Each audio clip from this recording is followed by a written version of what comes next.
Gautam अदानींविरोधात New York कोर्टामध्ये 2000 कोटींच्या लाचखोरीचा ठपका. सौर ऊर्जेच्या कंत्राटासाठी अमेरिकेतील भारतीय अधिकाऱ्यांना लाच दिल्याचा आरोप. अदानी समूहानं आरोप फेटाळले.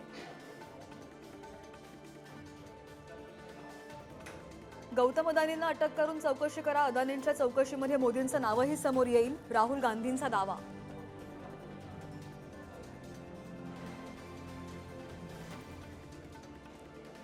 काँग्रेस शासित राज्यांमध्ये अदानींची गुंतवणूक का स्वीकारली? भाजपचा राहुल गांधींना सवाल.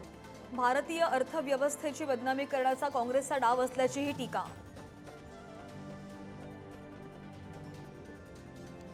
विधानसभा निकाला अगोदरच महाविकास आघाडीमध्ये मुख्यमंत्री पदावरून वाद.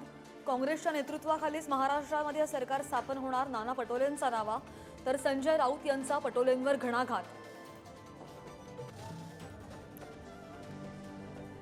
निकाला अगोदरच सत्ता स्थापनेची गणितं जुळवण्यासाठी महायुती आणि महाविकास आघाडीकडून बैठकांचं सत्र. मुंबईमध्ये महाविकास आघाडीच्या सलग 2 दिवस बैठका. तर दिल्लीमध्ये सुद्धा महायुतीची खलबतं. परळी मतदारसंघातील मतदान केंद्र 122 वर फेर मतदान घेण्याची मागणी.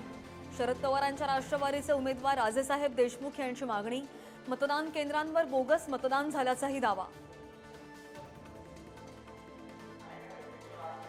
रायगडच्या माणगाव शहरामध्ये निकाला अगोदरच झळकले अदिती तटकरेंच्या विजयाचे बॅनर्स.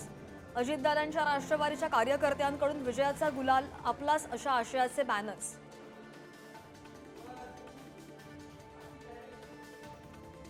महाराष्ट्रामधील कॅश फॉर वोट प्रकरणी गुजरातमध्ये मोठी कारवाई. दुबईला पळून जाणाऱ्या मोहम्मद शफीला अहमदाबाद विमानतळावरून अटक. काही दिवसांपूर्वी मालेगावामध्ये सुद्धा झाली होती कारवाई.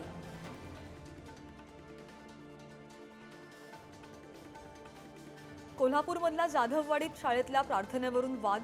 मुलांना मेरा खुदा बडा है रहमत करो खुदा ही प्रार्थना म्हणायला लावल्याचा पालकांचा आरोप.